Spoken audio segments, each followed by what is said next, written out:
Livre électronique, les 6 étapes d'être complètement fauché. Une montagne russe d'émotions. De Joe Ngouze. Narration, Joe Ngouze. Bonjour, je m'appelle Joe Ngouze à Carlibonde. Je dédie ce livre à ma famille et à mes amis, dont le soutien est une lumière qui me guide tout le long de mon parcours. À tous ceux qui affrontent des épreuves difficiles, sachez que la seule véritable solution réside dans l'action. Si les prières et les pensées ont leur importance, c'est l'action qui transforme les situations et forge les destinées. Rappelez-vous, en chacun de nous réside le pouvoir de surmonter les obstacles, de dépasser les défis et de façonner notre propre paradis. Que ce livre vous rappelle la force que vous possédez déjà et qu'il vous inspire à faire le premier pas audacieux vers l'avant. Table des matières. Préface. Entrée dans les montagnes russes. 1. L'étape de l'anxiété. 2. L'étape de la colère. 3. L'étape de la dépression. 4. L'étape du philosophe. 5. L'étape du comédien. 6. L'étape du je m'en fous. Conclusion. La bague du roi Salomon. Une histoire de sagesse et de perspective. Cela aussi passera. Une morale pour notre époque. Préface. Il existe un chaos particulier qui accompagne le fait d'être complètement fauché. C'est un chaos qui vous tient éveillé la nuit, à vous demander si vous pouvez miraculeusement transformer vos derniers 20 balles en loyer, en course ou en essence. C'est un chaos qui vous fait rire et pleurer sous la douche. Parce qu'à ce stade, que pouvez-vous faire d'autre? Les 6 étapes d'être complètement fauché s'adressent à tous ceux qui sont passés par là ou qui y sont encore. Ce n'est pas juste un livre, c'est un miroir tendu à l'absurdité des galères financières. Écrit avec une honnêteté qui vous frappe en plein cœur, tout en vous arrachant un rire. Quand j'ai commencé à écrire ce livre, je n'étais pas installé sur un canapé moelleux, dans un bureau chic avec un expresso à la main. J'étais allongé dans mon lit à manger un sommeil pour déjeuner pour la 3e fois de la semaine, essayant de trouver l'humour dans le fait de ne pas avoir un seul sou. J'ai été fauché suffisamment de fois pour savoir que ce n'est pas seulement un état financier, mais un véritable ascenseur émotionnel et existentiel. Passant de la colère à des nuits blanches d'angoisse pure, ensuite à des instants de joie et de liberté inattendue. Être complètement fauché est une aventure pour laquelle personne ne vous prépare, mais vous façonne de façon inimaginable. Ce livre ne parle pas de conseils financiers. Je ne vais pas vous dire comment budgétiser ou investir votre argent imaginaire. Vous avez probablement déjà cherché tout cela sur les réseaux sociaux. Ce livre parle de l'expérience humaine d'être complètement fauché, des étapes brutes et non filtrées que nous traversons en luttant avec notre portefeuille et notre estime de soi. C'est l'angoisse qui vous noue l'estomac, la colère qui vous donne envie de tout renverser et les réflexions philosophiques étranges qui surgissent quand vous réalisez que de l'eau et du pain sont soudainement devenus des symboles de ruine financière. Chaque étape de ce livre illustre les différentes phases émotionnelles qu'implique le fait d'être complètement fauché. Comme la phase de l'anxiété, où votre poitrine se serre à chaque fois que votre téléphone vibre avec un rappel de facture. Puis vient la phase de la colère, où vous maudissez tout et tout le monde, du gouvernement à votre chat pour votre situation. Ensuite vient la dépression. La phase du philosophe surgit quand vous êtes tellement fauché que vous commencez à méditer sur le sens de la vie et à vous demander si le capitalisme n'est pas vraiment le problème. C'est là que vous cherchez comment gagner de l'argent rapidement à 2 heures du matin, prêt à tout essayer, sauf vendre un rein. Mais le voyage ne s'arrête pas là, les amis. La phase du comédien est celle où vous récupérez votre sens de l'humour et vous commencez à retrouver vos repères, réalisant qu'être complètement fauché ne vous définit pas. Et enfin, il y a la phase du « je m'en fous », où vous embrassez le chaos et trouvez une forme de libération dans l'absurdité de tout cela. Chaque étape est désordonnée, triste, hilarante et terriblement authentique. Ensemble, elles forment une sorte de feuille de route, pas pour réussir financièrement, mais pour survivre et prospérer face aux difficultés. Ce que vous trouverez dans ces pages, ce n'est pas seulement de l'humour, c'est de la résilience. C'est le rappel que vous n'êtes pas seul dans cette folie et qu'il y a toujours une étincelle d'espoir, même dans vos moments les plus bas, ou au moins une histoire drôle à raconter plus tard. Être complètement fauché vous dépouille jusqu'à l'essentiel, mais cela vous apprend aussi ce qui compte vraiment: le courage, la créativité, la capacité à rire quand tout semble s'effondrer. Ce livre est ma lettre d'amour à tous ceux qui ont déjà regardé le frigo vide en pensant « Comment ai-je pu en arriver là ?» À ceux qui ont ressenti la honte de refuser une invitation parce qu'ils ne pouvaient pas se permettre l'essence pour s'y rendre. À tous ceux qui ont déjà senti le poids écrasant des pressions financières en pensant qu'ils étaient les seuls à le vivre. S'il y a une chose que j'espère que vous retiendrez de ce livre, c'est que le fait d'être complètement fauché n'est pas une condamnation à vie. C'est une étape certes douloureuse, maladroite et parfois hilarante, dont vous pouvez en sortir grandi.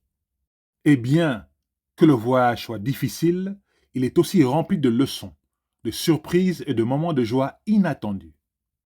Alors, prenez une tasse de ce que vous pouvez vous permettre, que ce soit de l'eau du robinet, du vin bon marché ou un café instantané.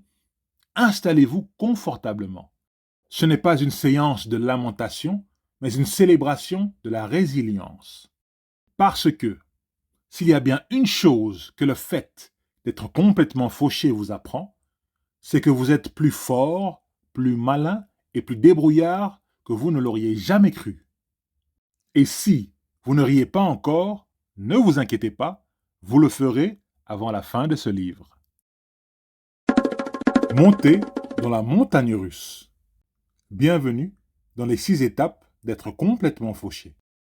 Ce livre propose un regard brut et sans détour sur la montagne russe émotionnelle et mentale qu'accompagnent les difficultés financières. Ce n'est pas qu'une simple histoire, mais une réflexion sur les luttes personnelles que beaucoup d'entre nous traversent lorsque l'argent vient à manquer, accompagné de la peur et de la frustration qui en découlent. J'ai écrit ce livre en m'appuyant sur mes propres expériences, non pas pour juger, mais pour comprendre. La vie peut être impitoyable et une faillite financière ressemble souvent à un coup de massue. Mais la vérité, c'est que cela fait partie de l'expérience humaine. Et la manière dont nous y faisons face révèle bien plus sur notre caractère que sur l'état de notre portefeuille. En période de difficultés financières, nos émotions oscillent souvent entre le désespoir et la colère.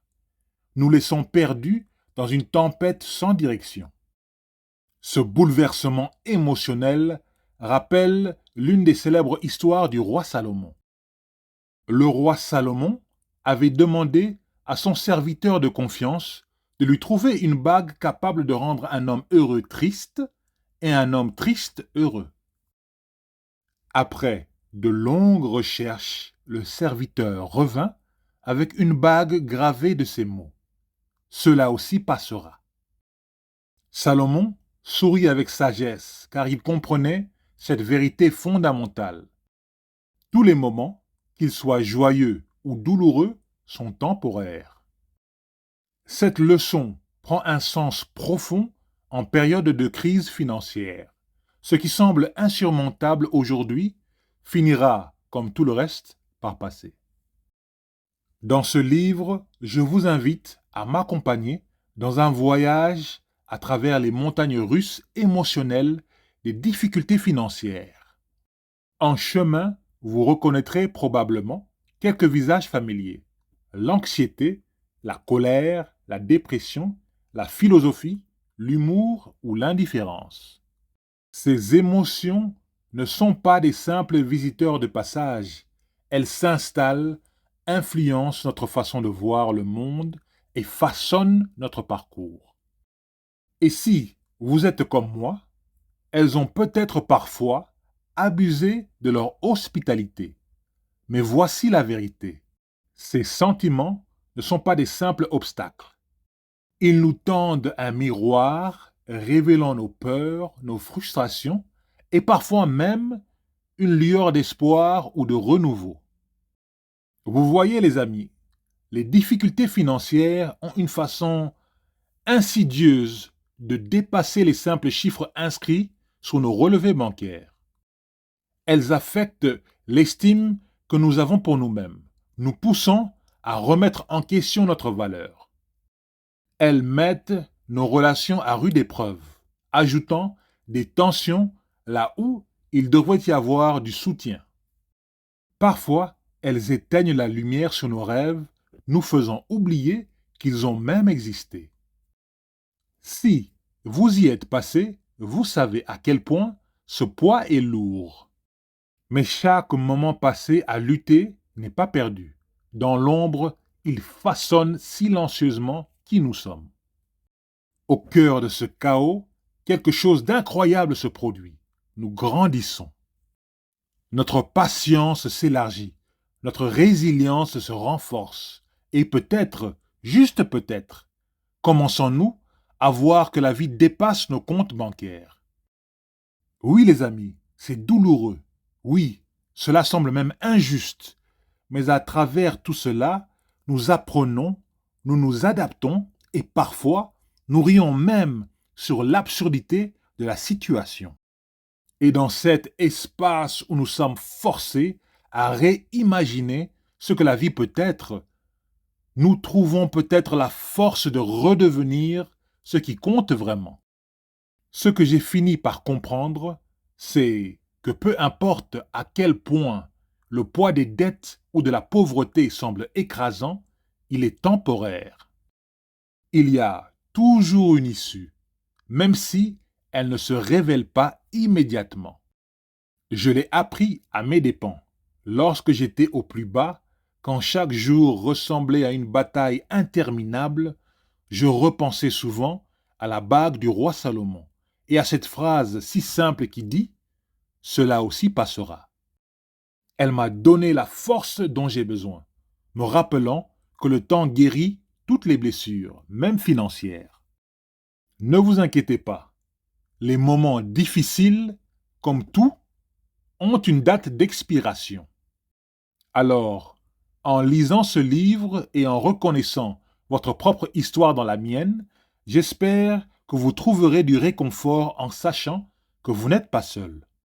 Nous avons tous nos batailles et parfois, le plus grand combat est avec nous-mêmes. Mais au bout du compte, il y a toujours une lumière au bout du tunnel. Peu importe à quel point l'obscurité semble épaisse aujourd'hui, si vous continuez à vous battre, vous finirez par trouver une issue. La ruine financière, aussi écrasante qu'elle puisse paraître, n'est qu'un chapitre de votre histoire. Ce n'est pas tout le livre. L'étape de l'anxiété. Ton compte en banque ressemble à un décor de film post-apocalyptique. Tu sais, ces films où le désert s'étend à l'infini, avec des virevolants qui roulent tranquillement, comme s'ils prenaient des vacances. Sauf que ce n'est pas un film, c'est ta vie financière. Le loyer approche, les factures te soufflent sur la nuque, tes dettes planent au-dessus de toi comme un mauvais compagnon dans une soirée. Et ce fichu abonnement à la salle de sport continue de siphonner ton compte alors que tu n'y as pas mis les pieds depuis 3 mois. Tu y as pensé, bien sûr, mais qui a le temps de faire du sport quand on est en pleine crise existentielle devant son relevé bancaire? Et tes abonnements aux chaînes de streaming, films, séries, dessins animés, tu t'en souviens? À ce stade, ils sont devenus leurs propres films d'horreur mensuels. Tu réalises que tu es littéralement en train de louer ta stabilité financière à des plateformes de divertissement. Sans oublier qu'il faut acheter à manger.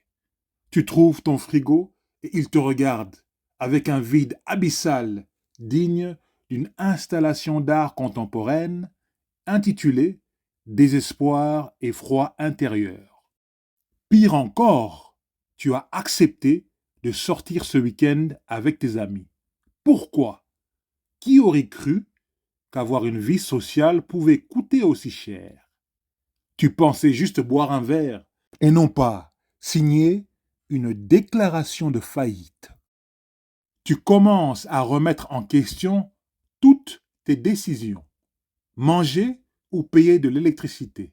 Ou pire, vivre sans forfait Internet, sans réseaux sociaux, sans dignité. Et ta vie amoureuse dans tout ça. Rien ne dit partenaire idéal comme une instabilité financière flagrante. Comment séduire quelqu'un quand ton idée de dîner romantique, c'est des nouilles instantanées à la lueur d'une bougie? Évidemment, pas par choix, mais parce que l'électricité coûte bien trop cher. L'angoisse monte, tu transpires comme après un semi-marathon, sauf que tu n'as pas bougé d'1 centimètre. Non, tu es juste là, figé, devant ton appli bancaire, regardant ces chiffres qui restent aussi bas que ton enthousiasme pour la vie adulte. Ton cerveau s'emballe et imagine déjà les scénarios catastrophes. Tes parents, ils vont te faire des leçons de morale sur la gestion de budget. Tes potes, ils vont commencer à se demander pourquoi tu es toujours occupé ou malade dès qu'il faut payer une addition. Et là, la colère débarque. Ton cerveau décide de construire une forteresse de rage autour de toi. Je n'ai pas besoin de leçons de morale. Tu te convaincs que tout le monde est probablement aussi fauché que toi, mais qu'il le cache mieux. Peut-être qu'eux aussi sont à découvert bancaire près de la catastrophe. Sauf qu'eux n'ont pas d'abonnement à la salle de sport qui les hante comme un fantôme de mauvaises décisions passées. Tu passes du stade de c'est pas grave, ça ira, de la dèche financière, à celui de ça ne va pas du tout. Bref, ça s'appelle être dans la galère. Tu deviens un pro de l'esquive sociale, avec des excuses toutes prêtes. Désolé, je suis sous l'eau niveau boulot. Je suis en déplacement ce week-end. Ou classique, je suis malade. Ce qui signifie en réalité, je suis complètement fauché et même un café me mettrait dans le rouge.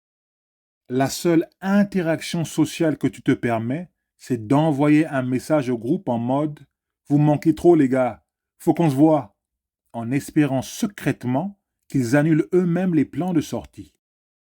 Dans ta tête, tu commences à négocier avec ton futur toi. Promis, dès que j'aurai de l'argent, je ferai plus attention. Mais tu sais, au fond de ton âme, que c'est un mensonge. Tu mens, tu te mens à toi-même. Certes, tu pourrais payer 1 ou 2 factures, peut-être même remettre un peu d'argent dans cet abonnement de salle de sport, juste pour faire semblant d'être un adulte responsable. Mais inévitablement, Quelque chose de brillant attirera ton attention. Un gadget inutile, une montre qui te semblera vitale sur le moment. Et boum, retour à la case départ. Nouilles instantanées, eau avec sucre, salle de sport fantôme et une gestion financière sous assistance respiratoire. Rien ne procure autant de frissons qu'un coup d'œil à son solde bancaire. Les problèmes d'argent, c'est le cadeau qui continue à donner. Sauf qu'au lieu d'un joli paquet, c'est une migraine d'angoisse en continu. Après le loyer, les factures et cette foutue note d'électricité que tu espérais être une erreur, ton stress atteint des sommets aussi élevés que le Kilimandjaro. L'anxiété est une squatteuse. Elle s'installe, prend racine et t'affecte mentalement aussi bien que physiquement. Ton cœur s'emballe, tes muscles sont aussi tendus qu'une corde de guitare mal accordée et ton cerveau tourne en boucle comme un hamster dans une roue.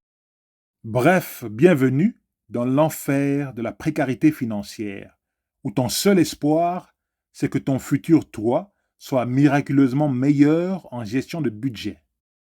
Mais on sait tous que ça ne sera pas le cas. Quand tu es dans l'étape de l'anxiété, ton corps devient une boule de nerfs, toujours en alerte pour une catastrophe.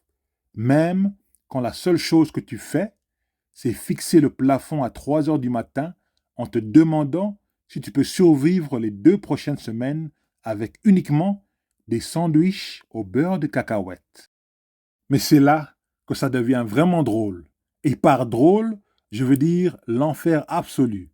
Si l'anxiété s'installe trop longtemps, elle arrête d'être juste l'anxiété. Elle se transforme en quelque chose de bien plus vicieux, la colère. Oui, tu passes de je suis inquiet pour mon argent à je suis en colère contre tout et tout le monde.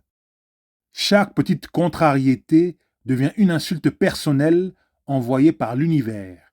Ton téléphone tombe par terre, explosion de rage. Quelqu'un te demande comment tu vas. Maintenant, tu es énervé contre lui pour avoir eu l'audace de poser la question. C'est comme vivre dans une cocotte minute, prêt à exploser à tout instant. Et le pire de tout ça, cette colère n'est pas seulement dirigée vers les autres. Non, non, non. Elle se retourne contre toi. Tu commences à t'en vouloir pour chaque décision financière que tu as prise, même celle qui n'était pas de ta faute. Soudain, tu es furieux de ne pas avoir gagné à la loterie, que ton patron refuse de te donner une augmentation de salaire et que ton loyer coûte aussi cher qu'une île privée dans une utopie dirigée par des milliardaires. Pendant ce temps, le cocktail anxiété-colère continue de mijoter, transformant ta vie en un interminable casse-tête où la seule question qui te revient est: est-ce que je vais réussir à payer mon loyer le mois prochain sans perdre la tête? L'étape de la colère. C'est parti. Tu es furieux maintenant. Furieux contre ces gens heureux qui marchent dans la rue. Furieux contre cette chanson que tout le monde semble aimer.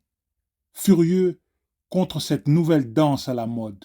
Furieux contre cette voiture de sport qui passe. Tu es même furieux contre une paire de chaussures que tu ne peux pas te permettre. Tu es furieux contre tout et contre tout le monde. Tu en veux au monde entier de t'avoir servi ce sandwich de merde. Mais au fond, si tu es vraiment honnête, tu es surtout furieux contre toi-même de ne pas mieux gérer ta vie. Comme un masochiste en overdose de caféine, tu commences à repasser en boucle toutes les mauvaises décisions que tu as prises dans ta vie.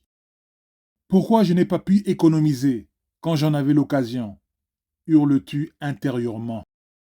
Ton esprit se focalise sur chaque achat stupide, chaque dépense inutile, des 9 euros pour un burger insipide ou la fois où tu as commandé des spaghettis 3 fois en une semaine de ce restaurant chic italien, comme si bouillir de l'eau était au-dessus de tes compétences.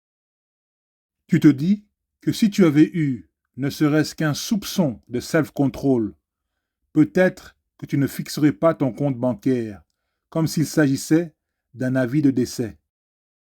Tu serres les dents devant le miroir, repensant à ceux qui t'ont blessé.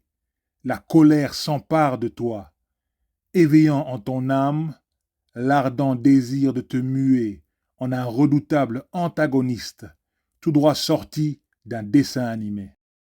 Cette colère que tu ressens, c'est comme une mauvaise éruption cutanée. Elle se propage.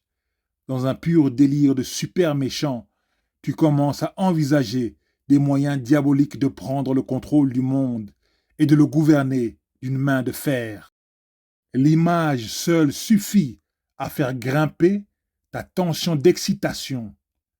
Tu te sens comme un antagoniste du dernier film de super-héros, fantasmant sur l'idée de réduire le monde en cendres. Tu penses, si je dois me sentir comme ça, alors le monde aussi. Vous voyez les amis, c'est comme ça que la colère fonctionne. Elle est contagieuse. Tu veux que les gens ressentent ta douleur et ta frustration. Tu commences à désirer le chaos, parce que si les gens te craignent, peut-être, juste peut-être, qu'ils finiront par te voir à ta juste valeur et à te respecter. Cependant, la vérité froide et cruelle est que toute cette rage, toute cette amertume, ce n'est pas vraiment contre ces personnes qui dansent, sourient et portent de belles chaussures. La rage qui t'anime est en réalité dirigée contre toi-même. Tu es en colère parce que tu sais que tu aurais pu mieux faire, travailler plus dur, faire de meilleurs choix, être plus discipliné. Et cette colère que tu infliges, c'est comme être piégé dans une cage que tu as toi-même construite, où les barreaux sont faits de regrets et les serrures de honte. À ce stade, tu n'es plus juste en colère ou enragé, tu souffres une vraie douleur, et pas le genre qui disparaît avec quelques cachets et une sieste. Non, c'est une douleur profonde, écrasante, qui te donne envie de hurler dans le vide. C'est une douleur qui te murmure à l'oreille. C'est ça, ta réalité maintenant. Et plus elle s'intensifie, plus tu veux la répandre autour de toi, comme un incendiaire émotionnel. Tu veux que les autres se sentent aussi misérables que toi, parce que la souffrance aime la compagnie. Avant même de t'en rendre compte, cette colère et cette douleur ont déverrouillé quelque chose de plus sombre, quelque chose dont tu ignorais même l'existence, cette part de toi qui veut tout casser, celle qui veut renverser des tables, brûler des ponts et rire pendant que tout s'écroule autour de toi. Ton côté obscur se réveille, comme s'il attendait ce moment depuis toujours. Et soudain, tu n'es plus la victime. Non, tu es devenu le méchant. Et bordel, si ce n'est pas grisant. Tu réalises dans ta douleur, tu as trouvé une sorte d'épanouissement. Tordu, certes, mais un épanouissement quand même. Mais voilà le piège. Cette personne sombre et chaotique que tu es devenue, elle n'est pas invincible. Certes, elle peut inspirer la peur, peut-être même le respect, mais à quel prix? Chaque fois que tu exploses, chaque fois que tu laisses cette colère te consumer, elle te ronge de l'intérieur.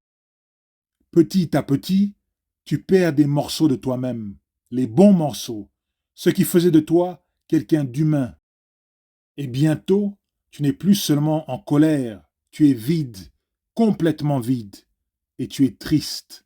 Tout ce stress, toute cette frustration commence à éroder tes défenses, jusqu'au jour où tu te réveilles et tu réalises que ta colère s'est transformée en quelque chose de silencieux, quelque chose de plus insidieux.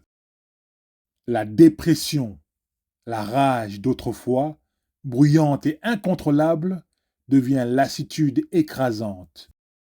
L'énergie que tu avais avant pour t'énerver disparut, remplacé par un poids lourd et oppressant, comme si tu essayais de nager dans la mélasse.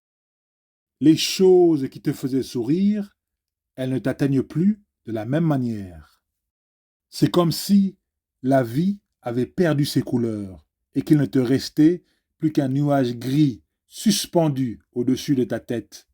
Tu viens d'entrer, mon ami, dans l'étape de la dépression.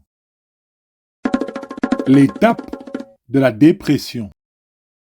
La dépression, causée par les problèmes financiers, c'est comme avoir un colocataire invisible et misérable qui ne paye jamais son loyer. La dépression s'installe discrètement et avant même que vous ne vous rendiez compte, elle prend le contrôle de toute votre vie. La dépression est un type de stress particulier qui commence comme une pensée agaçante et finit par s'infiltrer dans tout ce que vous faites, transformant les tâches les plus simples en corvées épuisantes. La pression financière donne à votre corps l'impression de fonctionner en mode survie. Vous vous réveillez avec la sensation d'avoir vieilli de 10 ans en une seule nuit. Votre énergie, inexistante. Votre alimentation, un cycle interminable de pain sec et de stress. Et le sommeil, bonjour les insomnies. Vous essayez de compter les moutons dans votre tête, mais même eux finissent par exiger un paiement pour leur service.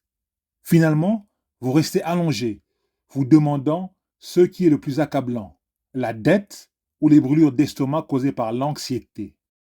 Mentalement, c'est comme si votre cerveau avait basculé du mode adulte fonctionnel à celui d'écureuil paniqué en plein milieu de la route. La concentration disparut. Chaque décision, même minime, prend des allures de choix de vie ou de mort. Faut-il acheter un petit sac de riz ou jeûner jusqu'à la semaine prochaine? Avez-vous seulement l'énergie de vous en soucier? L'angoisse permanente liée à l'argent se transforme en un brouillard pesant qui rend tout insignifiant. Même les choses qui vous passionnaient autrefois deviennent des obligations. Vous évitez vos amis, car la dernière chose dont vous voulez parler, c'est à quel point vous êtes complètement fauché. Puis vient la culpabilité. Elle vous suit comme un ex trop insistant, vous rappelant chacune de vos erreurs financières.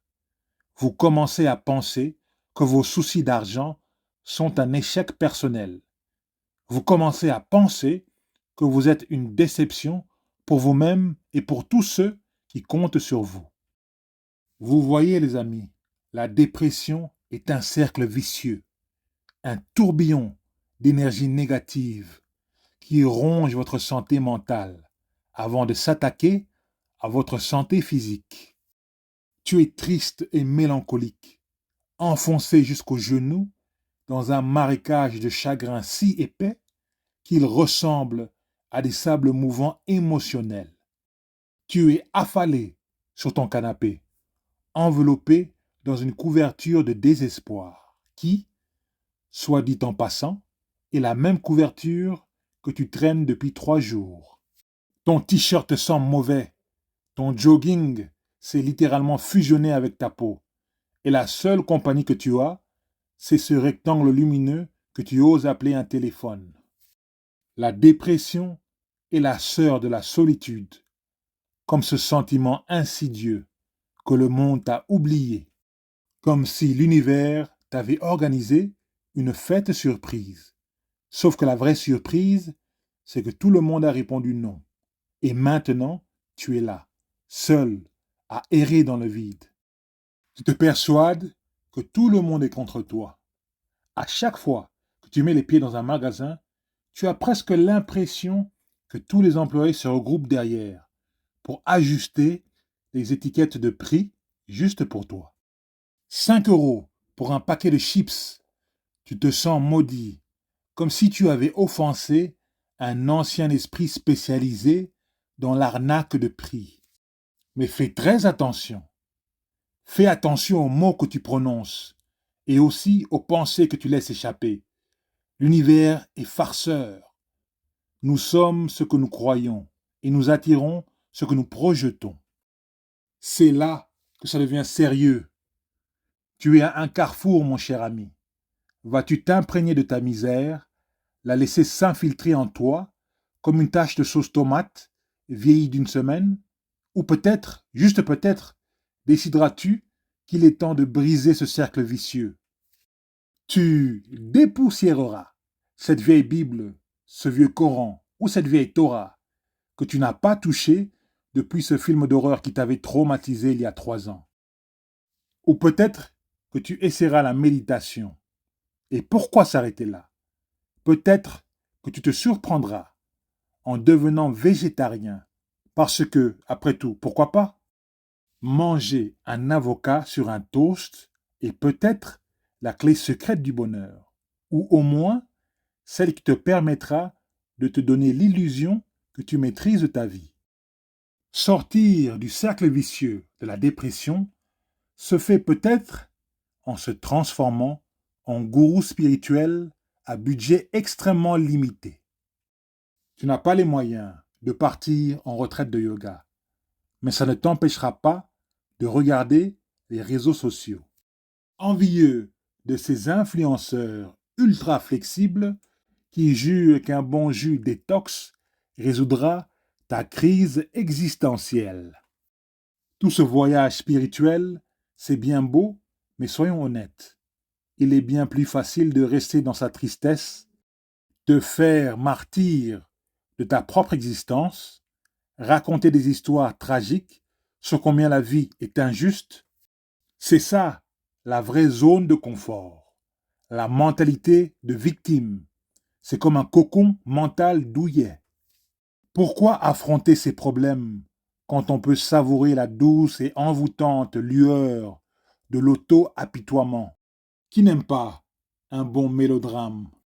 Regarde-toi, héros de ton propre feuilleton émotionnel, avec soupirs théâtraux et regards tragiques par la fenêtre en prime.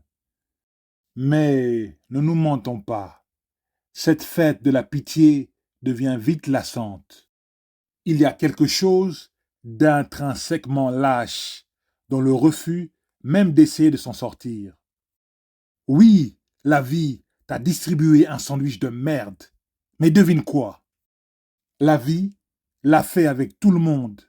Rester bloqué dans cet état d'esprit, c'est comme s'inscrire volontairement à un jeu où tu sais que tu vas perdre encore et encore. Nous ne sommes pas maudits, les amis. Tu n'es pas maudit, mon ami. Tu traverses juste une mauvaise période de ta vie. Alors, voilà la vraie question.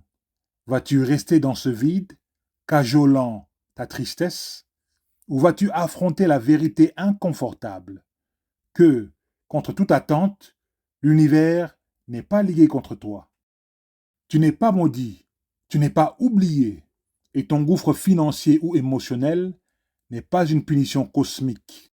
C'est juste un trou que toi-même tu as creusé. Mais maintenant, vas-tu continuer à creuser ce trou ou vas-tu enfin décider d'en sortir? L'étape du philosophe. Tu es arrivé à un point où tu publies et partages sans cesse ces citations inspirantes et motivantes, toujours prêt à réciter à voix haute ta dernière révélation sur la vie. Tu as empilé tellement de livres sur le développement personnel qu'ils pourraient te servir de meubles. Et tu t'es convaincu d'avoir percé les secrets de l'existence. Avec chaque nouveau podcast ou vidéo du dernier gourou de la motivation qui promet la clé du bonheur, tu te sens boosté. Et pendant un moment, ça fonctionne. Tu as l'impression de te transformer, de gagner en sagesse et de trouver ton chemin. Mais, sous toute cette sagesse que tu absorbes, quelque chose d'essentiel est négligé, le piège du philosophe. Vous voyez les amis, le philosophe aime s'attarder dans la réflexion, savourant chaque idée comme un bon vin, discutant des épreuves de la vie comme s'il s'agissait d'un trophée. Il y a une séduction enivrante dans cette phase, où la souffrance et l'adversité sont idéalisées, transformées en quelque chose de noble. Tu finis par croire que le véritable sens de la vie se trouve dans la lutte elle-même. Tu commences à dire des choses comme peut-être que le fait d'être complètement fauché fait partie de mon voyage spirituel. Mais c'est là que survient la plus grande erreur. Tu te perds tellement dans la philosophie de la vie que tu oublies un fait simple. Parfois, une épreuve n'est qu'une épreuve. Il n'y a aucune leçon profonde à en tirer, si ce n'est que, mon ami, tu es complètement fauché. Les philosophes tombent souvent amoureux de leurs propres mots, de leurs réflexions sur les défis de la vie. Il est agréable de philosopher, d'envelopper les dures réalités de l'existence dans des idées soigneusement formulées. Mais c'est là que réside le grand danger. À force de s'écouter parler, on finit par se déconnecter du réel. La beauté de la vie se transforme en un flot incessant de pensées abstraites et l'on confond réfléchir avec agir. On trouve du réconfort dans l'analyse des épreuves, plutôt que dans l'effort concret pour améliorer sa situation. Le philosophe s'enferme alors dans une boucle d'introspection où chaque difficulté est disséquée, sans pour autant changer quelque chose. Il est trop facile de romantiser la souffrance.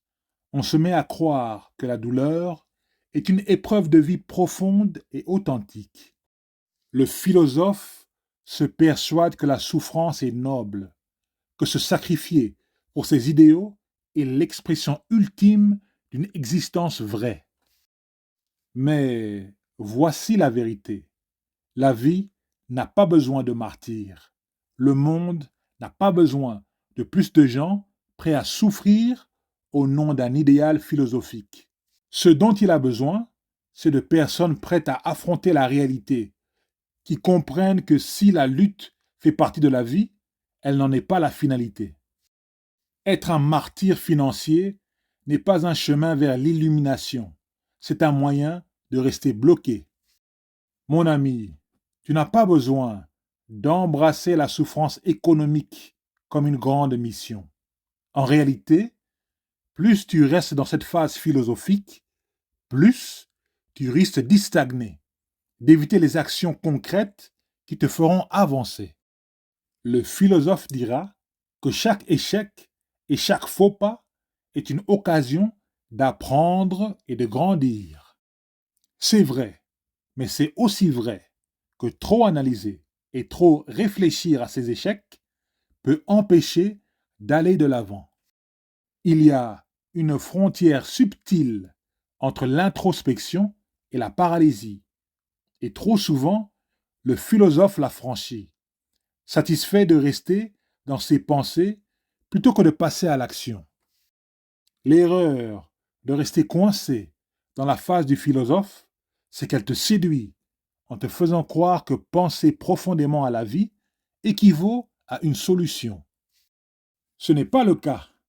À un certain moment, tu dois passer du statut de penseur à celui d'acteur. Oui, il est essentiel de réfléchir à ses expériences et d'en tirer des leçons. Mais si tout ce que l'on fait, c'est de réfléchir, c'est passer à côté de l'essentiel. Car la vie est faite pour être vécue. La vie est faite pour être vécue, pas seulement contemplée. La véritable croissance commence quand tu arrêtes de trop penser et que tu commences à agir. C'est dans l'action, dans le fait de vivre pleinement, que le vrai changement se produit, et certainement pas dans la contemplation infinie. Ne devenons pas martyrs de nos propres pensées. Ne tombons pas amoureux de l'idée de la souffrance pour la simple beauté de la lutte. Humanisons nos expériences en comprenant que si la philosophie a son rôle, elle ne remplace pas l'action. La vie n'est pas une énigme à résoudre uniquement par la réflexion. La vie est chaotique, compliquée et parfois incroyablement dure. Mais la vie est aussi remplie de moments qui exigent du mouvement, du changement et du progrès. Ne restons pas coincés dans la beauté de la pensée. Équilibrons-la avec la nécessité d'agir. Le jour que tu dépasseras cette spirale d'introspection à outrance, tu réaliseras: merde, je suis toujours complètement fauché. Soudainement, une sensation étrange va t'envahir. Ton froncement des sourcils sérieux se transforme en rictus. Ce rictus devient un sourire, puis ce sourire explose en rire incontrôlable. Tu es arrivé à l'étape du comédien. L'étape du comédien. Tu as percé le secret de la vie. Tout n'est qu'une blague. L'anxiété, la colère, la dépression, elles se sont toutes évaporées. Et maintenant, tu réalises que rien de tout cela n'est vraiment important. Car tout le monde s'en fout de toi. Personne ne se soucie réellement de ce que tu ressens. Tes problèmes, eh bien, ce sont tes problèmes tout simplement. Tu n'as plus un sou? Ha ha! Hilarant! Ta voiture a été saisie? Ho ho ho ho! Un avis d'expulsion collé sur ta porte? Ha ha! Les factures en retard qui s'accumulent? Hé hé hé hé! Ah ça, c'est de la comédie. Tu n'as plus un rond. Tu as touché le fond. Mais tu as trouvé de l'humour dans tout ça. Et c'est là que commence la guérison. Qu'est-ce qui s'est passé? À un moment donné, après avoir affronté tant de stress financier, une lumière s'est allumée en toi. Tu arrêtes de fuir tes problèmes. Tu te retournes et les embrasses. Et tu ris. Pas d'un rire cynique ou un rire amer, mais d'un rire libérateur et thérapeutique. Il y a quelque chose dans l'humour qui rend même les moments les plus durs supportables. Quand tu es complètement fauché et que le poids du monde t'écrase, l'humour allège un peu ce fardeau, ne serait-ce que pour un instant. L'humour ne résout pas tous les problèmes, mais il les transforme, te permettant de voir que tout n'est peut-être pas aussi catastrophique qu'il n'y paraît. La comédie te donne un espace pour respirer quand la vie tente de t'étouffer. Être complètement fauché, c'est une expérience universelle. C'est aussi ce qui en fait un terreau si fertile pour l'humour. Ça te ramène à l'essentiel. Peu importe d'où tu viens, quand tu n'as plus rien, il ne te reste que toi et ton sens de l'humour face au monde. Et c'est là que tu trouves une étrange forme de liberté. On ne peut pas pleurer indéfiniment. À un moment donné, on réalise qu'il vaut mieux rire de l'absurdité de la situation. Vaut mieux rire que pleurer, mon ami. C'est ça, l'humour. Une soupape pour l'âme. Quand on est au plus bas, le rire n'est pas juste une distraction, c'est un moyen de survie. Le rire transforme la honte en une expérience partagée et crée des liens avec ceux qui ont déjà traversé les moments de galère. Et il y a aussi quelque chose de profondément guérisseur dans le fait de rire de ses propres malheurs. Quand on prend tes problèmes, que tu les retournes et que tu en vois le ridicule, tu reprends un peu le contrôle. Tu ne peux pas toujours changer ta situation, mais tu peux changer ta façon de la percevoir. Plutôt de te sentir impuissant, tu reprends la main sur ton récit grâce à l'humour. C'est ta façon de dire: d'accord, la vie me met des coups alors que je suis déjà à terre, mais au moins, je ne la prends pas trop au sérieux. C'est ça, le cadeau du rire. Il te rend un peu d'humanité dans un monde qui, bien souvent, te fait sentir insignifiant. L'humour transforme la douleur en quelque chose de plus léger. quelque chose que tu peux porter sans être écrasé. Certes, l'humour ne règle pas les problèmes concrets. Les factures doivent être payées, le loyer aussi. Mais il y a une liberté dans le fait de ne pas se laisser écraser par tout ça. Tu ris parce que franchement, que peux-tu faire d'autre? Et dans ce rire, il y a une forme inattendue de guérison. C'est comme si toute la tension, la peur, la frustration se dissipaient en un éclat de rire. Pendant un instant, tu n'es plus accablé, tu es fort, presque arrogant dans ton rire. Certaines personnes restent à ce stade de la comédie. Ils traversent les galères en riant. Et tu sais quoi? C'est très bien comme ça. Beaucoup d'entre nous vivent une vie magnifique de cette façon. L'humour devient non seulement un mécanisme de défense, mais un véritable mode de vie. Il ne s'agit pas de baisser les bras, ni d'ignorer les difficultés réelles, mais simplement de rendre le voyage un peu moins chaotique. La vie ne devient pas plus facile, mais en trouvant le comique dans la lutte, on réalise que ce n'est peut-être pas si terrible que ça. Et peut-être que cette pauvreté t'a donné une perspective que même ceux qui ont tout l'argent du monde ne connaîtront jamais. Le rire a ce don de donner une bonne droite à la vie quand elle t'assomme de coups. Tu es au fond du trou. Peut-être que ton boulot craint ou que ta vie amoureuse est aussi sèche qu'un désert. Mais lâche une blague, même mauvaise, et soudain, le poids est un peu moins lourd. C'est comme si ton corps entendait ce rire et se disait: Ah, on continue alors. Ton cerveau libère ces fameuses hormones du bien-être. Et pour un instant, le chaos du monde se met sur pause. Le stress s'éloigne, comme s'il avait un bus à attraper. C'est dingue à quel point l'humour peut être un remède burlesque pour la santé mentale. As-tu déjà essayé de rester en colère après avoir ri de quelque chose? L'humour, c'est comme un pote qui te sort en te disant: Allez, viens, on va aller faire quelque chose de débile. Même quand tu touches le fond, un rire bien placé peut te faire croire que, finalement, le fond n'est pas si terrible que ça. Et d'un point de vue physique, le rire ne reste pas juste dans ta tête. Il travaille aussi ton corps. Des études montrent que l'humour peut réduire la douleur, booster ton système immunitaire et accélérer ta récupération.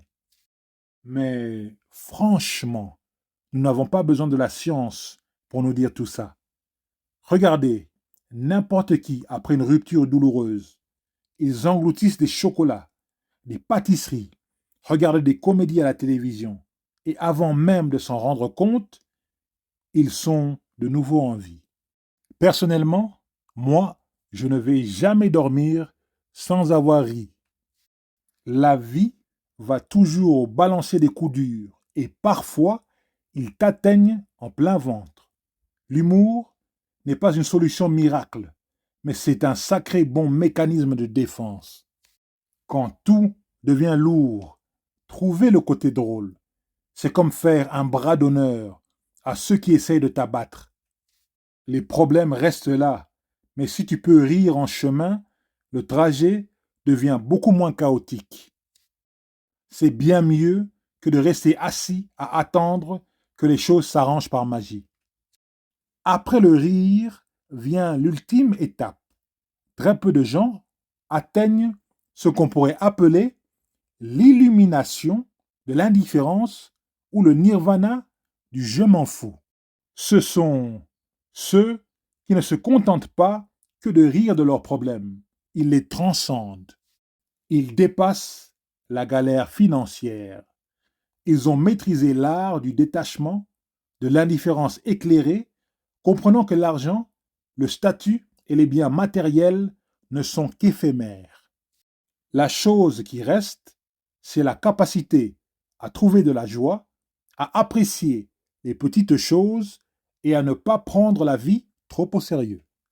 Et ça, Au final, c'est peut-être la vraie richesse. Mes amis, bienvenue dans la 6e et dernière étape, l'étape du je m'en fous.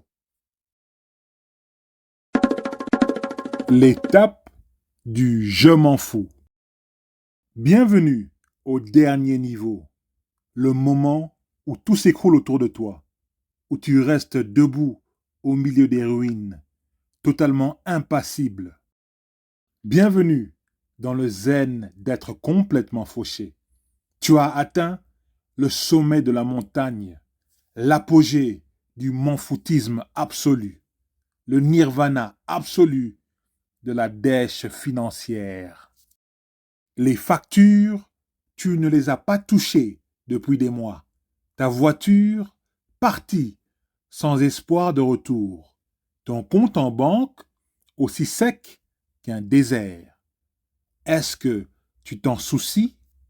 Pas le moindre du monde. Tu es entré dans un territoire étrange, un endroit où le chaos ne t'atteint plus. Ce n'est pas ta première descente aux enfers de la galère financière. Tu as traversé toutes les étapes. L'angoisse, la colère, la dépression, la philosophie et même l'humour. Tu as ri de ton propre malheur pour ne pas pleurer. Et tu as plaisanté sur le fait que la vie t'a transformé en catastrophe ambulante. Mais maintenant, tu es différent. Quelque chose a changé. Les émotions que tu ressentais autrefois se sont évaporées. L'anxiété et la colère disparues. L'envie de tout réparer et de remettre de l'ordre envolée. Tu as atteint un nouveau niveau. Certains appelleront ça la paix, d'autres y verront une forme de folie. Moi, j'appelle ça la liberté. Cette liberté est difficile à décrire si tu ne l'as pas vécue. Ce n'est pas celle qui vient avec la sécurité financière ou la réussite. Non, c'est autre chose. C'est la prise de conscience que rien de tout cela n'a réellement d'importance. Pas comme on nous l'a toujours fait croire. Tu as atteint un niveau d'indifférence effrayant pour le commun des mortels. Tu as appris à la longue que le fait d'être complètement fauché ne te définit pas. En réalité, ce n'est qu'un aspect de la vie, un élément parmi tant d'autres, qui n'a pas le pouvoir de dicter ce que tu ressens. C'est comme si tu avais tout simplement arrêté de jouer le jeu. À ce stade, tu as maîtrisé l'art de t'en foutre. Tu regardes les factures qui s'accumulent, les paiements manqués, le compte en banque vide, et tu hausses simplement les épaules. Il n'y a ni panique, ni désespoir, juste une acceptation tranquille. Tu as touché le fond et tu as compris une vérité profonde. Une fois que tu arrêtes de t'en soucier, cela aussi passera. Et c'est là que tu commences à vivre. Le poids du monde qui t'écrasait autrefois, parti. Toutes les attentes que la société avait placées sur toi, elles ne te collent plus. Il y a une étrange magie dans le fait de toucher le fond. Ce n'est pas ce que les gens imaginent. Ce n'est ni désespérant, ni dévastateur. C'est libérateur. Parce que tu as déjà été là. Tu t'es déjà posé ces questions. Et maintenant, elles ne te font plus peur. Tu as compris que la seule chose qui te reste à faire, c'est vivre, sans la pression, sans la peur, sans le besoin de survivre au rythme des autres. Et peut-être, juste peut-être, c'est là que commence la vraie vie. Pas quand tout est sous contrôle, mais quand tu as lâché l'obsession de tout vouloir contrôler. Quand tu es libre du poids d'être parfait, riche ou réussi, quand tu réalises qu'en dépit de tout ce que tu as perdu, tu es toujours là. Et que même sans tout ça, tu es encore capable de trouver de la joie, de l'humour et même une forme de contentement dans le chaos. Voilà la liberté de s'en foutre complètement. Voilà la liberté d'avoir atteint la 6e étape d'être complètement fauché. Quand la vie t'arrache tout et te laisse nu, privé des sécurités et des conforts sur lesquels tu comptais, tu découvres une vérité étrange et libératrice. Même sans ces possessions matérielles ou la validation sociale, tu es toujours là. Tu respires, tu penses et tu ressens. Et dans cet état brut, tu réalises que la joie, l'humour et même la sérénité ne viennent pas de l'extérieur, mais se cultivent à l'intérieur. C'est la liberté paradoxale qui vient avec le fait de n'avoir plus rien à perdre, celle qui te permet de rire en plein chaos. C'est la liberté d'être complètement fauché. Être fauché financièrement, émotionnellement ou spirituellement t'oblige à affronter la vie sans filet de secours. Ça balaie l'illusion du contrôle et t'apprend à faire la paix avec l'incertitude. La société te répète que la réussite se mesure à la richesse et au statut. Mais quand tu perds ces repères, tu finis par en remettre les valeurs en question. Ton identité, tes attentes sur la vie, tu découvres une force insoupçonnée. Pour la première fois, tu es droit, délivré du besoin d'impressionner ou de rentrer dans le moule. Tu as laissé tomber la course effrénée, les comparaisons incessantes et la peur de l'échec. Ce qu'il reste, c'est la réalisation que la paix intérieure ne se trouve pas dans les réussites extérieures, mais dans l'abandon de ce qui ne te sert plus. Le monde ne cesse jamais d'exercer une pression pour te faire rentrer dans le rang, pour te pousser à courir après une version idéalisée de la réussite. Les réseaux sociaux amplifient ce phénomène en exposant les moments glorieux des autres, te faisant croire que tu es à la traîne. Mais quand tu as touché le fond, tu commences à voir au-delà des apparences. Tu comprends que beaucoup de ce que les gens affichent n'est qu'une mise en scène, souvent pour masquer leur propre lutte. Cette prise de conscience te libère du piège de la comparaison. Tu cesses de te soucier de comment tu te situes par rapport aux autres et tu commences à te concentrer sur ce qui te comble vraiment. L'inflation, la hausse des coûts et l'instabilité économique peuvent laisser n'importe qui à genoux. Pourtant, être complètement fauché t'apprend la débrouillardise et la gratitude. Tu apprends à trouver la beauté dans la simplicité. Un lever du soleil, une bonne conversation, un moment de calme pour réfléchir. Ce sont des choses que l'argent ne peut pas acheter. Et elles prennent une valeur infinie quand tu es dépouillé des distractions matérielles. En l'absence de l'abondance, tu apprends à apprécier ce que tu as, aussi insignifiant que cela puisse paraître. La solitude accompagne souvent les épreuves, car la société idolâtre les gagnants et ignore ceux qui luttent.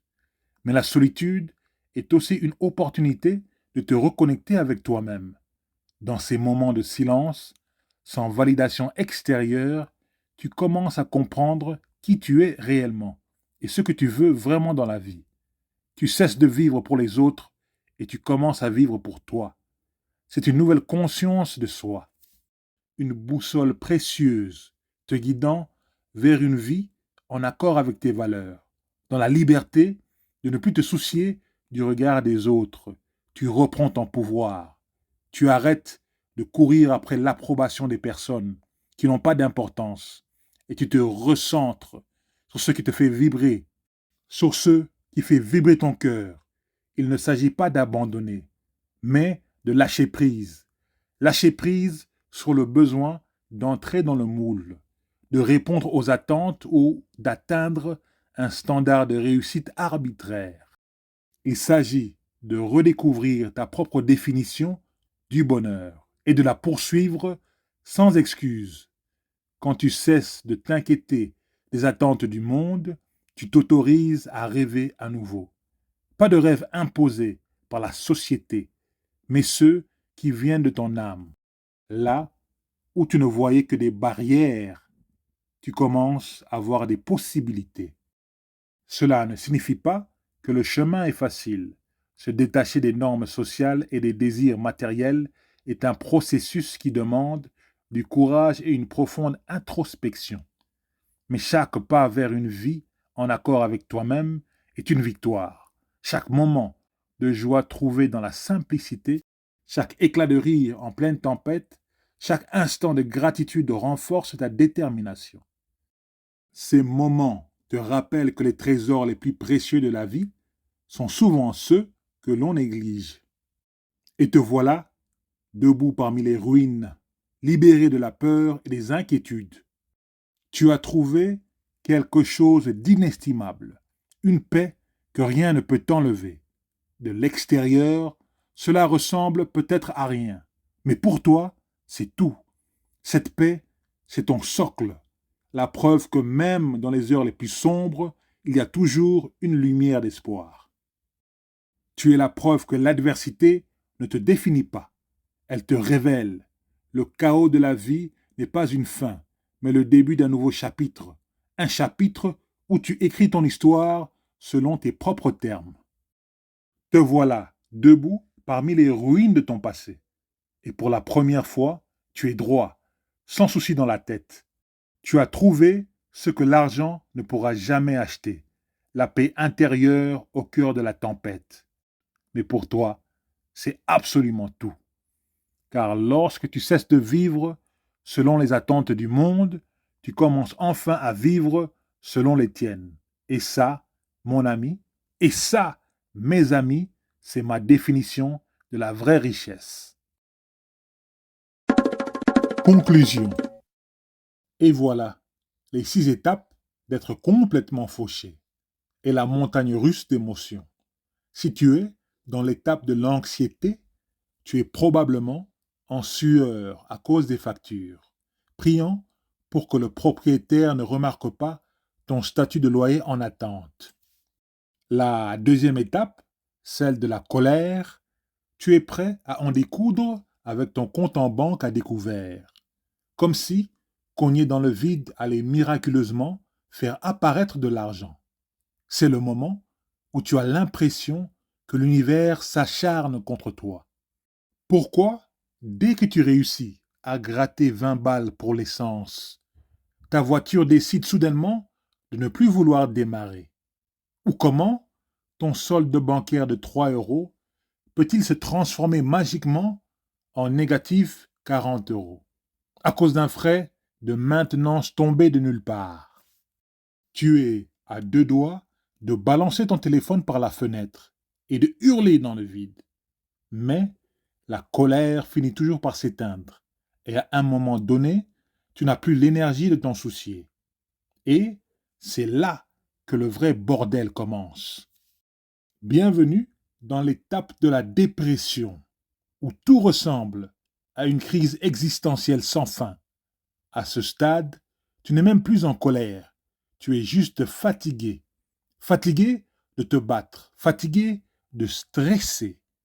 Tu peux te retrouver assis sur ton canapé, fixant le plafond sans rien penser. C'est comme être piégé dans un sable mouvant. Plus tu essaies d'en sortir, plus tu t'enfonces. Mais voici le secret. Même dans ce marasme, tu développes une résistance.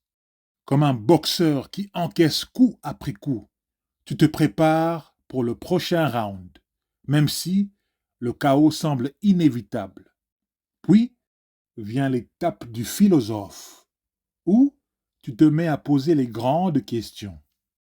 L'argent est-il seulement réel? Quel est le but de bosser si dur si c'est pour toujours être fauché?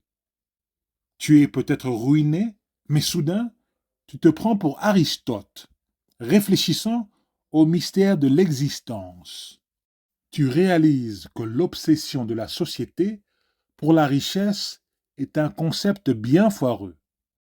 C'est là que tu commences à voir au-delà de la douleur immédiate et à réfléchir à ce qui compte vraiment.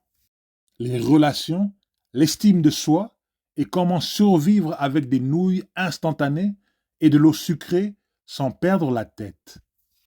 Et juste au moment où tu penses avoir compris la vie, tu arrives à l'étape du comédien. La vie est devenue une blague. Il te reste 12 euros pour tenir jusqu'à la fin du mois. Hilarant. Ton pneu éclate alors que ton compte en banque est dans le rouge. C'est marrant. Tu acceptes que la vie soit une énorme blague et maintenant, tout te fait rigoler.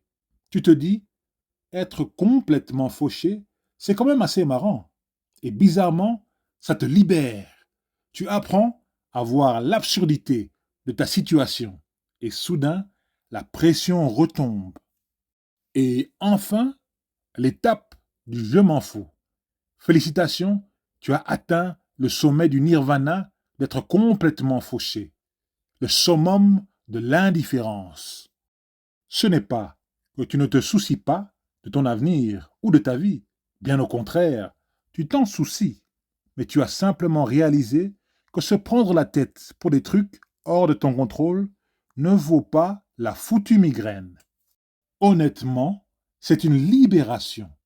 En fin de compte, les 6 étapes d'être complètement fauché ne concernent pas seulement la galère financière. C'est un cours accéléré sur la vie. Que tu sois en train de pleurer, de rire ou de hurler, chaque étape t'apprend quelque chose sur la survie, la résilience et l'art de ne pas trop se prendre au sérieux. On écrit tous notre propre histoire. Et que tu sois un gringalet angoissé ou le héros cool de ta saga de fauché, assure-toi de vivre à fond.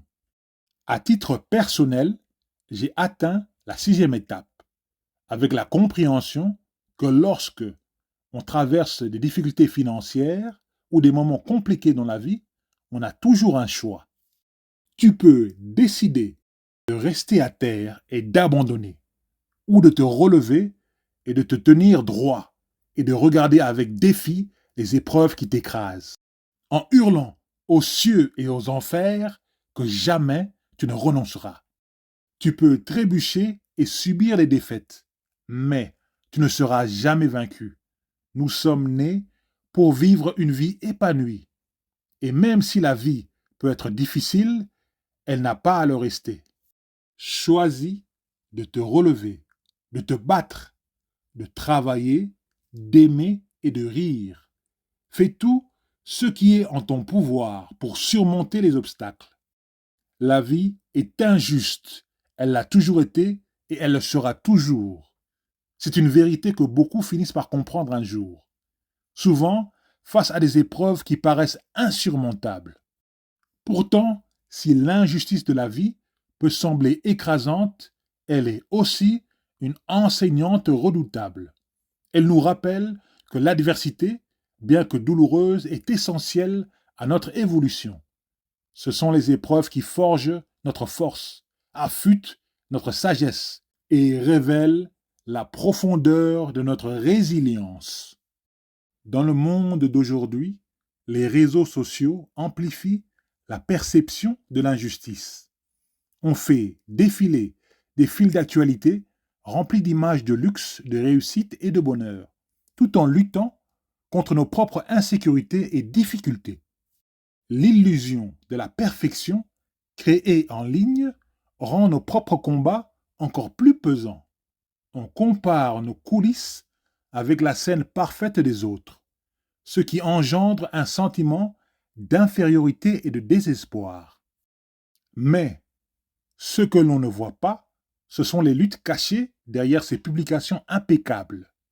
Les épreuves sont universelles, même si elles se dissimulent derrière un filtre. La pression sociale aggravée par les réseaux sociaux est un piège narcissique. Il ne s'agit plus seulement de soigner son image, mais aussi de répondre aux attentes des autres. Le corps parfait, la carrière réussie avant un certain âge, un mode de vie enviable, ces exigences extérieures peuvent devenir étouffantes. Pourtant, ce qui compte réellement, c'est de définir la réussite selon vos propres critères. Accepter les batailles de la vie, c'est reconnaître que notre parcours est unique et ne peut pas être comparé à celui de quelqu'un d'autre.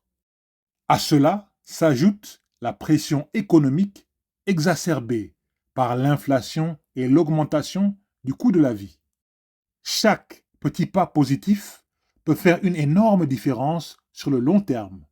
Chaque avancée, aussi infime soit-elle, crée une dynamique et nourrit l'espoir. La solitude est un autre combat que beaucoup affrontent pendant l'adversité financière. Surtout à une époque où les connexions numériques ont remplacé les interactions en face à face. Ironiquement, bien que nous soyons plus connectés que jamais, de nombreuses personnes se sentent plus isolées. Cette solitude peut amplifier les autres épreuves, rendant les batailles de la vie encore plus dures à affronter. L'anxiété, la dépression et d'autres troubles peuvent rendre les tâches les plus simples insurmontables. Ces souffrances sont bien réelles et légitimes, mais elles ne sont pas insurmontables. Chercher de l'aide, que ce soit de la thérapie, les groupes de soutien ou le dialogue avec un proche, est un signe de force. C'est un premier pas vers la reprise de contrôle et la recherche de moyens pour mieux gérer et transcender ces défis. Au milieu de ces épreuves, il est essentiel de trouver de la motivation et de l'inspiration. Qu'il s'agisse d'un ami qui s'est reconstruit après une épreuve, d'une personnalité publique qui partage son parcours, ou même toi-même, affrontant un défi passé. Ces exemples prouvent que la difficulté n'est pas une fin en soi. C'est un tournant, une opportunité d'emprunter un nouveau chemin. Prendre des actions positives et productives est la clé pour transformer l'adversité en croissance. L'action brise le cercle vicieux du désespoir et de l'inertie. Cela peut commencer par un simple objectif quotidien ou une décision radicale qui change une vie. L'important, c'est d'avancer, même si le progrès semble lent. Chaque pas en avant est une victoire contre les forces qui tentent de vous retenir. Les batailles de la vie nous enseignent la valeur de la persévérance. Il y aura des moments où abandonner semblera être la seule option. Mais c'est précisément dans ces moments-là que la ténacité prend tout son sens. Rappelle-toi que même les plus hautes montagnes se gravissent un pas à la fois. Le chemin peut être lent et éprouvant, mais la vue au sommet vaut tous les efforts. L'adversité a aussi une manière unique de révéler nos véritables forces. Elle nous oblige à puiser en nous des ressources insoupçonnées. Ces forces telles que la résilience, la créativité, la détermination deviennent des outils précieux pour affronter les défis futurs.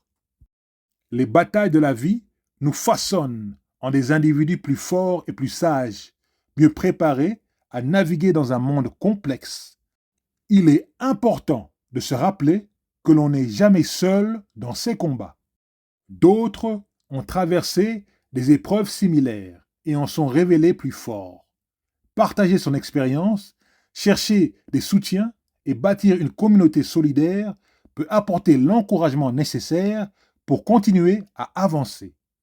Ensemble, nous pouvons nous élever les uns les autres et nous rappeler que les difficultés sont temporaires, mais que la croissance est durable.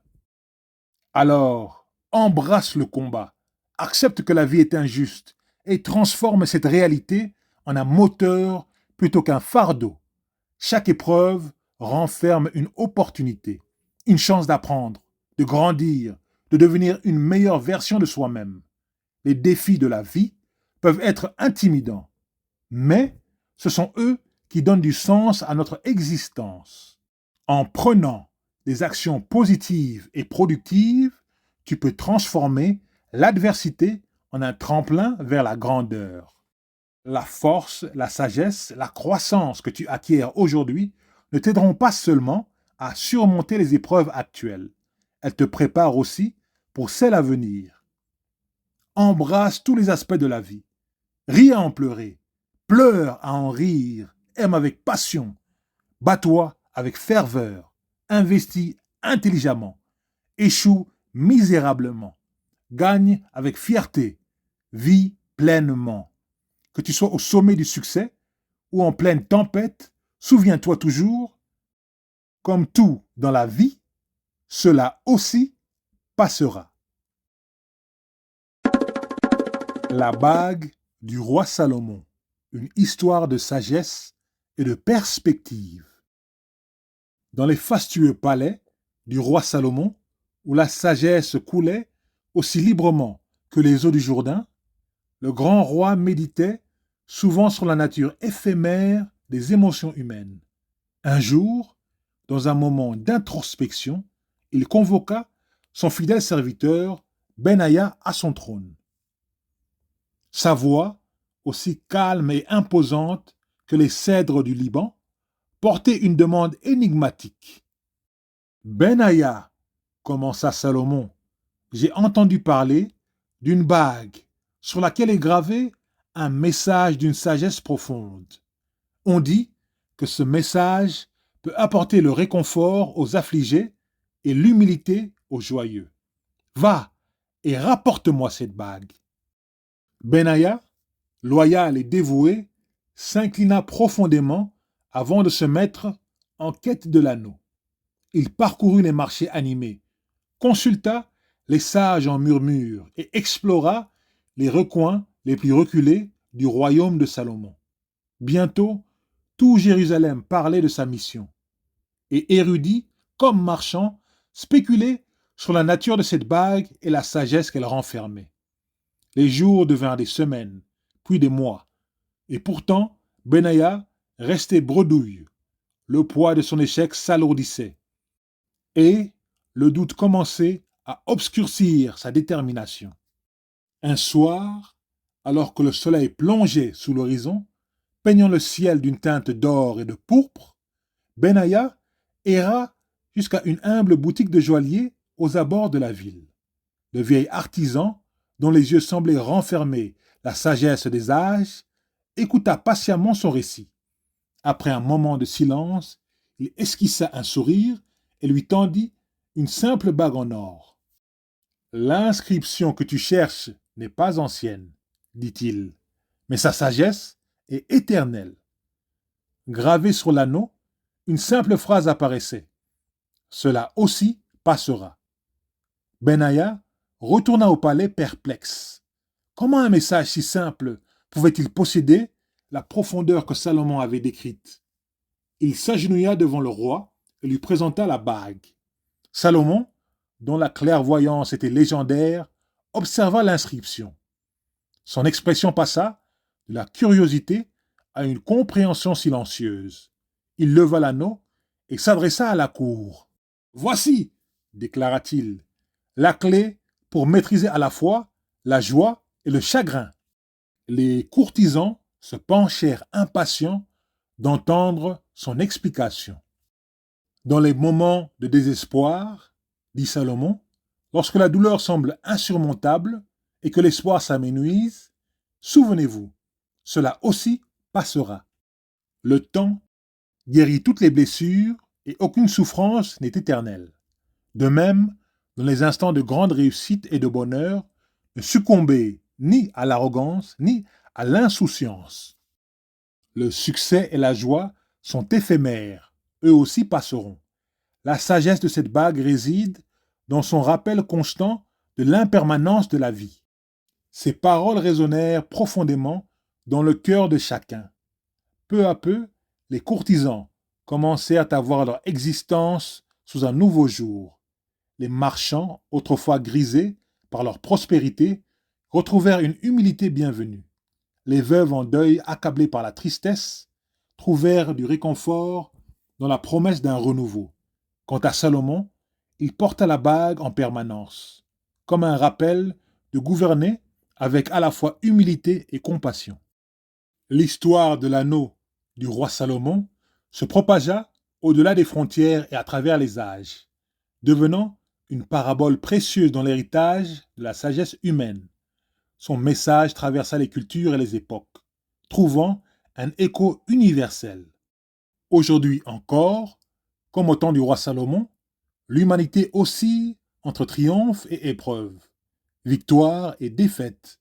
Et pourtant, l'inscription sur cet anneau nous rappelle que ni la joie ni la tristesse définissent notre existence. Tout est passager.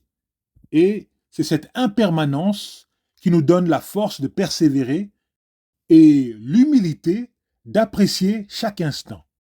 Dans un monde obsédé par l'immédiateté et la quête du bonheur absolu, la sagesse de l'anneau du roi Salomon offre une précieuse leçon.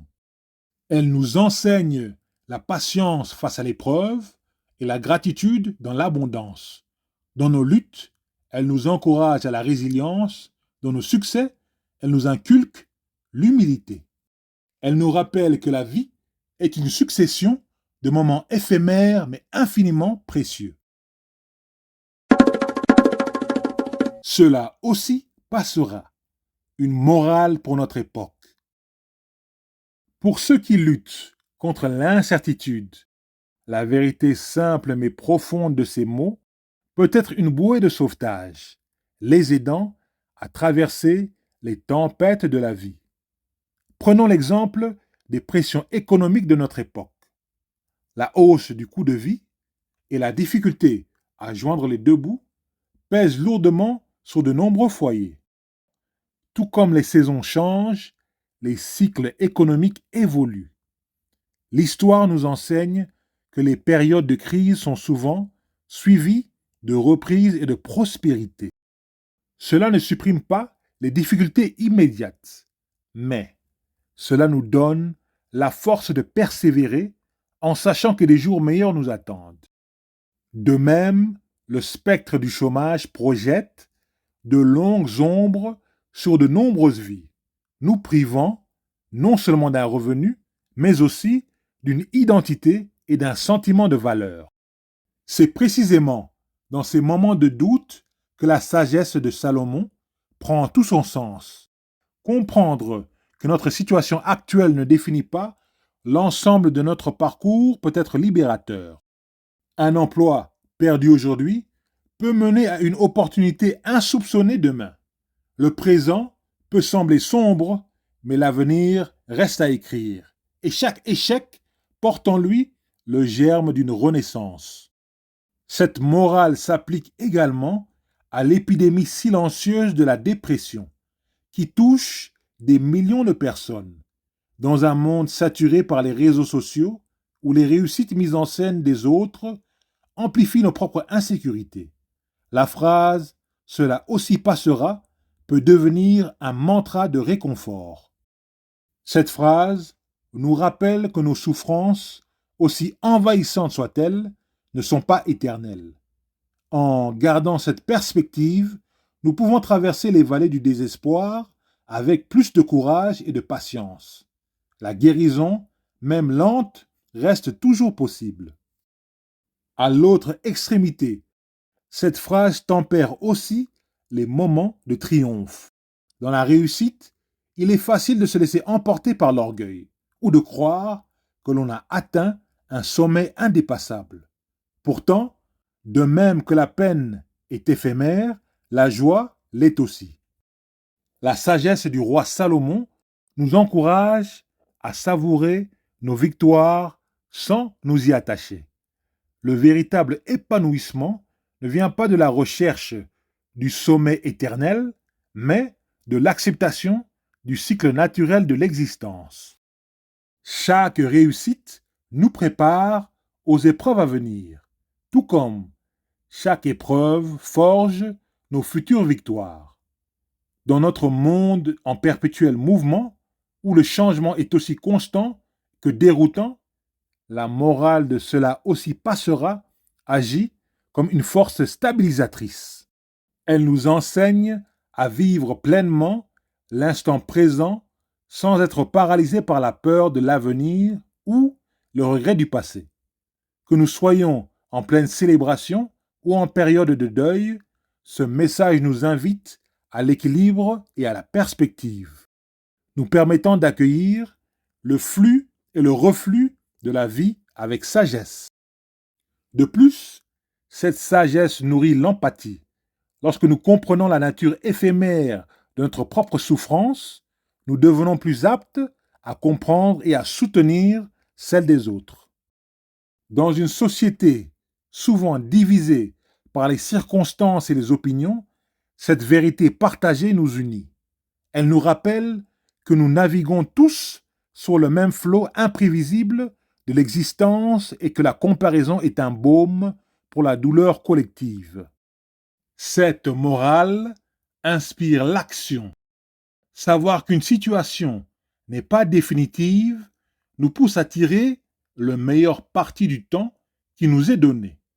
C'est un appel à oser, aimer sans retenue et à poursuivre nos rêves tout en acceptant que l'échec et la perte font inévitablement partie du voyage.